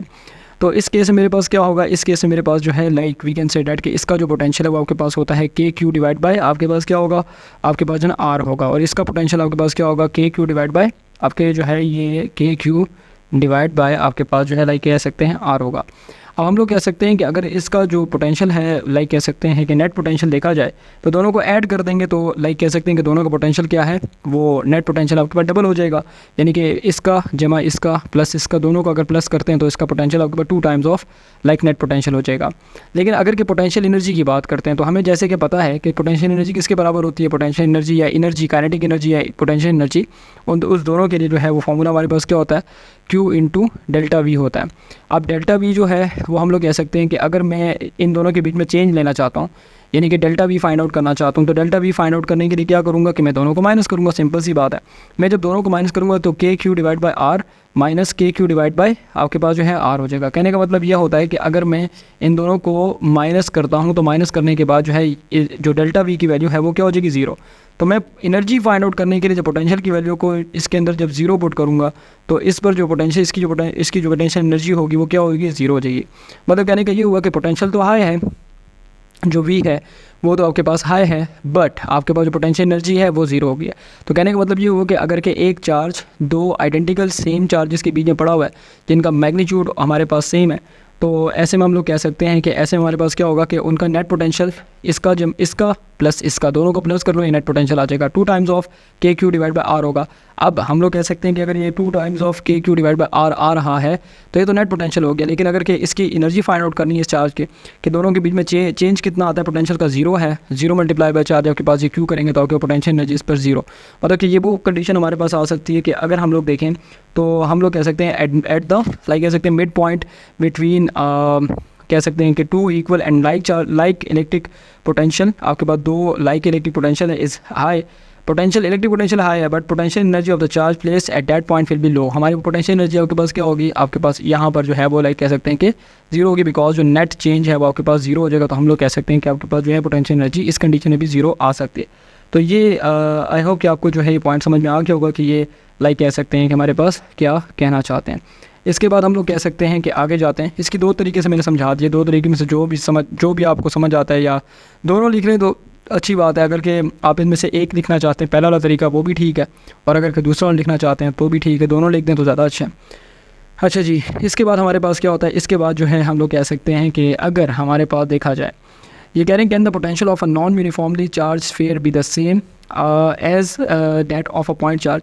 क्या आपका जो एक नॉन यूनिफॉर्मली चार्ज स्फीयर है तो उसका चार्ज जो उसका जो पोटेंशियल है वो एक पॉइंट चार्ज की तरह सेम हो सकता है? तो पहले तो सीधी सी बात है नो। क्यों? क्योंकि अगर क्या हम लोग देखें, अगर मेरे पास एक स्फीयर है और वो नॉन यूनिफॉर्मली लेट्स से उसके अंदर चार्ज हैं, so we can say that कि उस कंडीशन में मेरे पास जो है हम लोग कह सकते हैं कि it will not behave like that point charge. हमारे पॉइंट चार्ज अगर कि हम लोग इसकी सरफेस को देखते हैं तो जिस जगह पर आपके पास जो है लाइक कह सकते हैं चार्ज डेंसिटी ज़्यादा है या चार्ज कॉन्सेंट्रेशन ज़्यादा है तो उस जगह पर आपके पास इलेक्ट्रिक पोटेंशियल स्ट्रॉन्ग होगा या हाई होगा, हम लोग कह सकते हैं। लेकिन अगर के नॉन यूनिफॉर्म कंडीशन में यही हो सकता है कि अगर कि मिसाल के तौर पर एक तरफ जो है उसकी लाइक कह सकते हैं कि चार्ज कॉन्सेंट्रेशन ज़्यादा है तो वो कह सकते हैं कि उसका जो इलेक्ट्रिक पोटेंशियल होगा वो वहाँ पर हाई होगा, और इसी तरह से जहाँ पर कम है तो वहाँ पर वो कम होगा।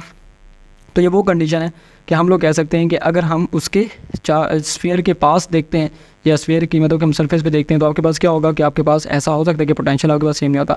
लेकिन अगर कि हम उस स्फीयर से कुछ फासले पर जाके देखें, लेट से आप दूर जाके देखें कि वो पूरा sphere as a point charge जो है वो उसको हम ट्रीट कर रहे हैं, मतलब कि आप जो है उससे एक ख़ास डिस्टेंस पे देखते हैं कि ऐसे हम मतलब कि हम लोग कह सकते हैं कि अगर हम एक स्फीयर से इतने फासले पर हों कि वो हमारे पास जो है एज अ चार्ज भी एक पॉइंट चार्ज भी है वो, सो उसका जो पोटेंशियल है वो एक पॉइंट चार्ज का जो है लाइक कह सकते हैं बिहेव किया जा सकता है। लेकिन जब आप उसके करीब होते हैं ना, यानी कि आप उसके बिल्कुल करीब होते हैं, तो ऐसा तो पॉसिबल है ही हो ही नहीं सकता कि हम लोग कह सकते हैं कि वो उसका जो लाइक कह सकते हैं कि जो वो है पोटेंशियल है वो हमारे पास यूनिफॉर्म हो जैसे पॉइंट चार्ज का होता है। तो हम लोग कह सकते हैं कि अगर आप बिल्कुल करीब उसके देखते हैं तो उस कंडीशन में आपके पास जो है हम लोग कह सकते हैं कि क्या होगा, हमारे पास जो है वो उसका जो लाइक कह सकते हैं कि जो डिस्ट्रीब्यूशन आपके पास वो नॉन यूनिफॉर्म है, तो जहाँ पर चार्ज ज़्यादा होंगे वहाँ पर इलेक्ट्रिक पोटेंशियल ज़्यादा और जहाँ पर कम है तो वहाँ पर कम।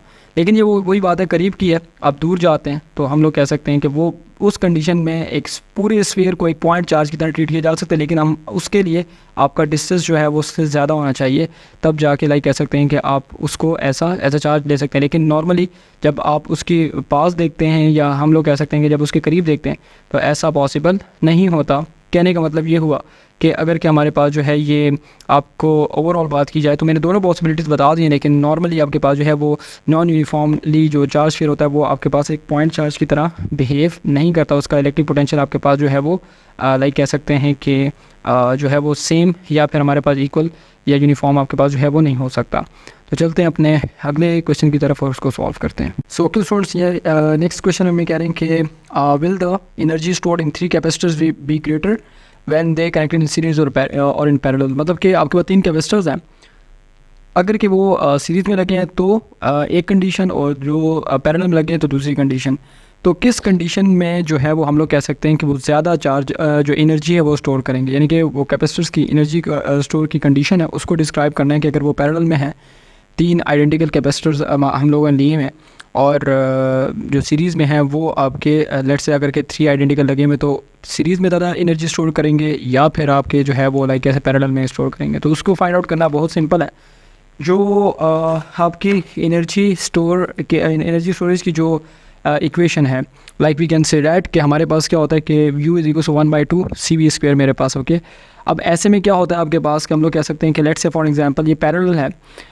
अब पैरेलल में जो इक्विवेलेंट कैपेसिटेंस होता है वो आपके पास CE is equal to C1 + C2 + C3। यहाँ पर आइडेंटिकल कैपेसिटर्स लेने हमने तो C + C + C 3C हो जाएगा मेरे पास। तो हम लोग कह सकते हैं कि मैंने इस CE को CP लिख दिया, पैरेलल को रिप्रेजेंट कर रहा है। तो हमने क्या किया कि C की जगह जो यहाँ पर एनर्जी स्टोर की इक्वेशन है कैपेसिटेंस की जगह 3C पुट कर दिया, 3/2 CV² इक्वेशन 1 राइट। ये पैरेलल के लिए एनर्जी स्टोर करेगा अगर के 3 कैपेसिटर मैंने लगाए हैं। सीरीज़ में फॉर्मूला होता है 1/C1 + 1/C2 1/C3, ये आइडेंटिकल कैपेसिटर हमने लिए हुए हैं। एंड देन वी कैन से उनकी कैपेसिटेंस आइडेंटिकल होंगी तो हम लोग कह सकते हैं कि एलसीएम लेके 3/C कर लेंगे। 1/C is equal to 3/C and then invertendo property apply करेंगे, दोनों साइड इन्वर्ट, या फिर आप क्रॉस मल्टीप्लिकेशन से भी आप कर सकते हैं। सॉल्व करके सी ई की वैल्यू जो है वो C/3 आ गई है। अब ये इक्विवेलेंट कैपेसिटेंस है, इसकी वैल्यू को हम लोग कह देते हैं कि लेट से आपके पास जो है ना ये CS है, या फिर आपके पास जो है ये सीरीज़ कॉम्बिनेशन में कैपेसिटेंस हमारे पास आ रहे हैं, ठीक है। CE भी कह सकते हैं, CS भी कहते हैं, फ़र्क करने के लिए CS कह दो ज़्यादा अच्छा। अब आपने क्या किया कि आपने C की जगह पे वैल्यू पुट की, C/3V² मेरे पास आ रहा है, एंड देन CV² 2 × 3 6 हो जाएगा। तो US मेरे पास एनर्जी स्टोर्ड इन सीरीज़ जो है 1/6 × CV² मेरे पास आएगा। 6 को मल्टीप्लाई कर लेंगे 6 × US = CV² मेरे पास, राइट।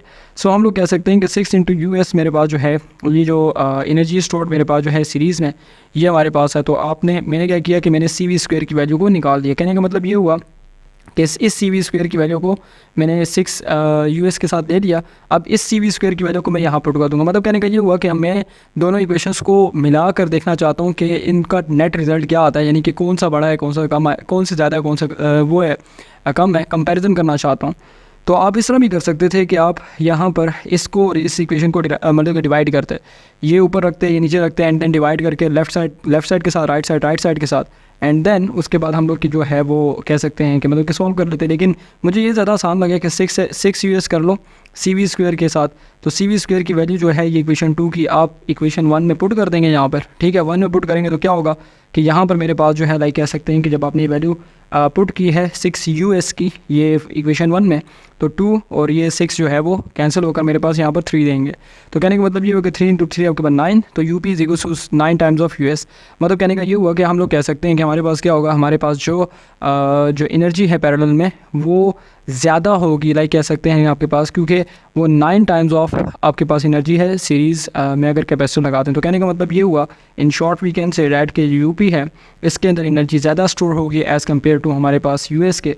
तो ये एक शॉर्ट सी कैलकुलेशन है, you have to solve this like कह सकते हैं कैलकुलेशन यूनिट एग्ज़ाम। आपकी ये कैलकुलेशन बहुत ज़्यादा इंपॉर्टेंट है, क्योंकि हम लोग कह सकते हैं कि अगर ये क्वेश्चन एग्ज़ाम में आता है तो आप कैलकुलेशन के साथ करेंगे तो फिर ही आपका जो है वो लाइक कह सकते हैं कि जो ये आंसर है ये कंप्लीट माना जाएगा। तो हम लोग कह सकते हैं कि हमारे पास क्या होगा कि आपका UP जो है वो 9 टाइम्स ऑफ US के बराबर है। मतलब कि आप US को 9 टाइम्स करेंगे तो वो कह सकते हैं कि UP के बराबर होगी, मतलब कि पैरेलल कॉम्बिनेशन के जो कैपेसिटर लगे हुए हैं उसके बराबर होगी, और इसमें कुछ भी नहीं है। सो 9 टाइम्स ऑफ US का मतलब हो गया कि आपके जो एनर्जी है सीरीज़ में जो आपके कैपेसिटर लगे हुए तो वो 9 टाइम्स होगी। पैरेलल में एनर्जी ज़्यादा है कैपेसिटर की केस में, और सीरीज़ में आपके पास कम है। तो बस ये है और कुछ भी नहीं है। इसके बाद हमारे पास जो है लाइक आई होप कि आपने समझ लिया होगा, और इसका एक स्क्रीनशॉट बना लीजिए, और फिर अगर कोई क्वेश्चन हो तो आप मुझसे पूछ सकते हैं। अच्छा जी, इसके बाद आते हैं अपने लाइक कह सकते हैं कि अगले क्वेश्चन पर, और उसको देखते हैं। असल में यहाँ पर जो है ठीक है, okay. Can different equipotential line cross each other? No, कभी भी ऐसा नहीं हो सकता, बिकॉज आपके अगर के इक्विपोटेंशियल लाइंस को देखा जाए तो अगर आप उन लाइंस को डिवाइड कर लेते हैं स्पेसिफिक, मतलब कि ना कह सकते हैं डिस्टेंस पर डिवाइड कर लेते हैं, तो हर एक पोटेंशियल लाइन की अपनी वैल्यू होती है। तो हम लोग कह सकते हैं कि ऐसा पॉसिबल हमारे पास नहीं हो सकता कि आपके जो इक्विपोटेंशियल लाइंस है वो एक दूसरे को क्रॉस कर सकते। क्यों? क्योंकि पोटेंशियल की अपनी जो है वो हम लोग फार्मूले से V = 1/4πε0 Q/r के फार्मूले से निकालते हैं। अब डिस्टेंस आपके पास चेंज होगा, लाइक कह सकते हैं आपने रिस्ट्रिक्ट कर लिया, मतलब कि मिसाल के तौर पर डिफरेंट डिस्टेंसेस को आपने रिस्ट्रिक्ट कर लिया, तो उस केस में अगर के डिस्टेंस चेंज होगा तो आपके पास पोटेंशियल भी चेंज होगा। जब पोटेंशियल चेंज होगा तो हम लोग कह सकते हैं कि हर इक्विपोटेंशियल लाइन की अपनी वैल्यू है। So we can say that कि ऐसा नहीं पॉसिबल कि आपके पास जो है वो एक दूसरे को क्रॉस करें। अगर कि ये क्रॉस करती हैं, मिसाल के तौर पर लेट से क्रॉस करती हैं, तो क्रॉस करने का मतलब ये होगा कि एक सिंगल पॉइंट पर दो पोटेंशियल्स आ रहे हैं, मतलब कि दो लाइंस क्रॉस कर देती है ना एक पॉइंट पर, तो इसका मतलब कि एक पॉइंट पर दो पोटेंशियल्स की वैल्यू आ रही है। ये आसान मतलब कि कहानी हो सकती है, जो कि पॉसिबल है ही नहीं कि अगर के क्रॉस कर रही हैं तो ये कहता है कि नहीं मेरे पोटेंशियल की वैल्यू है, ये दूसरी लाइन कहती है मेरे पोटेंशियल की वैल्यू है, ऐसा नहीं हो सकता। तो इसी तरह से आपके पास जो है वो लाइक कह सकते हैं कि इलेक्ट्रिक फील्ड लाइन्स हैं वो भी क्रॉस नहीं कर सकती, क्योंकि हर एक इलेक्ट्रिक फील्ड लाइन की अपनी वैल्यू होती है, आप जो कि फॉर्मूले के साथ निकालते हैं जिसमें आर की वैल्यू के साथ जो है इनकी वैल्यू वेरी करती है। So we can say that कि आपकी जो इलेक्ट्रिक फील्ड लाइन हो या ये इक्विपोटेंशियल लाइन हो, ये एक दूसरे को क्रॉस नहीं कर सकती, क्योंकि आपके पास जो है इनकी वैल्यू निकाली जाती है। अगर कि हम लोग देखें तो वो E = पोटेंशियल की केस में देखें V = 1/4πε0 Q/r या फिर KQ/r होता है, तो वो R के साथ जो है उसकी पोटेंशियल की वैल्यू वेरी करती है या चेंज होती है। तो ये आप लोगों ने जो है ध्यान में रखना होगा। इसके बाद हमारे पास जो है लाइक कह रहे हैं कि water has a large directly constant, but it is rarely use in capacitors. Why? Simple सी बात है कि वाटर का, हम मानते हैं कि वाटर का जो डायरेक्टली कांस्टेंट बहुत ज़्यादा होता है, मतलब कि अराउंड 80 के करीब होता है, ठीक है, 79 to 78 इस तरह ना, 80 के करीब करीब होता है, वेरी करता है। तो हम लोग कह सकते हैं कि, लेकिन वाटर का एक मसला ये होता है ना कि वाटर के अंदर ना, मतलब कि हाइड्रोजन और हाइड्रोक्साइड आयन होते हैं, HOH आयन होते हैं। तो जब वो उस पर इलेक्ट्रिक फील्ड अप्लाई करते हैं तो वो आपके पास जो है वो कंडक्शन स्टार्ट कर देता है, या कह सकते हैं आपके पास कंडक्शन कर सकता है। तो आपको जो डायरेक्टली यूज़ करते हैं तो उसके लिए कंडक्शन नहीं होनी चाहिए, मतलब कि वो कंडक्ट नहीं करे। अगर वो कंडक्ट करेगा तो आपके पास जो है सारे चार्जेस जो हैं वो लाइक कह सकते हैं मिक्स होकर हमारे पास जो है वो चार्ज नहीं रहेगा कैपेसिटर, तो चार्जेस डिस्चार्ज हो जाएंगे हमारे पास। So we can say that कि ये भी एक रीज़न है। इसके अलावा जो है वो जो डायरेक्टली कांस्टेंट है वो आपके पास जो है टेम्परेचर के साथ ही वेरी करता है। तो आपके जो है लाइक कह सकते हैं इसकी जो वाटर की डायरेक्टली कांस्टेंट की वैल्यू टेम्परेचर क्या वेरी करती है, तो वो भी एक इशू है। तो हम लोग इसको अवॉइड करते हैं, क्योंकि ये 2-3 रीजंस होते हैं, इस वजह से जो है ना ये अमूमन यूज़ नहीं किया जाता। इसके बाद आपके पास है how can you increase the capacitance of a capacitor. So if you want to increase कह सकते हैं कैपेसिटेंस ऑफ कैपेसिटेंस, तो आपका जो कैपेसिटेंस का फार्मूला था वो हमारे पास था कि capacitance of medium is equals to, हमारे पास क्या था, A epsilon divide by D, यानी कि ये वाला फार्मूला था, ये वाला A epsilon divide by A epsilon R epsilon D epsilon divide by D, यानी कि ओवरऑल इसको एप्सिलॉन पढ़ते हैं। तो कहने का मतलब ये हुआ कि हम लोग कह सकते हैं कि परमिटिविटी ऑफ मीडियम, जो हम लोग इसको इस तरह लिखते हैं A epsilon divide by D, area permittivity of medium, और आपके पास separation of between 2 plates. So we can say that कि ये लाइक 3 फैक्टर्स होते हैं जिसके मदद से आप लोग कह सकते हैं कि आप कैपेसिटेंस को वेरी कर सकते हैं। एरिया जितना बड़ा होगा, एरिया जितना बड़ा रखा जाता है तो उतनी ज़्यादा आपके पास चार्जेस स्टोर हो सकते हैं, कैपेसिटेंस बढ़ जाती है हमारे पास, राइट। सो हम लोग कह सकते हैं कि ये पहली रीज़न है। परमिटिविटी पर डिपेंड करता है, परमिटिविटी जितनी ज़्यादा होगी आपके कैपेसिटेंस की वजह ज़्यादा होगी, और इसी तरह सेपरेशन जितनी कम होगी, मतलब कि लाइक कह सकते हैं जितना क्लोज होगा, और उतनी ही लाइक कह सकते हैं कि हमारे पास जो है वो उसका कैपेसिटेंस ज़्यादा होता है। तो ये 3 फैक्टर्स हैं जिसकी वजह से हम लोग कह सकते हैं कि आपकी जो कैपेसिटर की कैपेसिटेंस है वो वेरी करती है, और इसमें कुछ भी नहीं है। तो आई होप कि ये लेक्चर आपको समझ में आ गया होगा। इसमें जितनी भी डिस्कशन मैंने की है MCQs की, कॉन्सेप्चुअल की, वो समझ आ गई होगी। नोट्स जो हैं वो आपको लाइक कह सकते हैं कि वेबसाइट पर मिल जाएंगे इंशाल्लाह ताला, आपको इस डिस्क्रिप्शन में लिंक भी मिल जाएगा, तो आप लोग विज़िट कर सकते हैं। तो चलिए इंशाल्लाह अपनी नेक्स्ट वीडियो मिलेंगे, तब तक के लिए अपना ख्याल रखिएगा, दुआओं मुझे याद रखें, इजाज़त दीजिए, अल्लाह हाफिज़।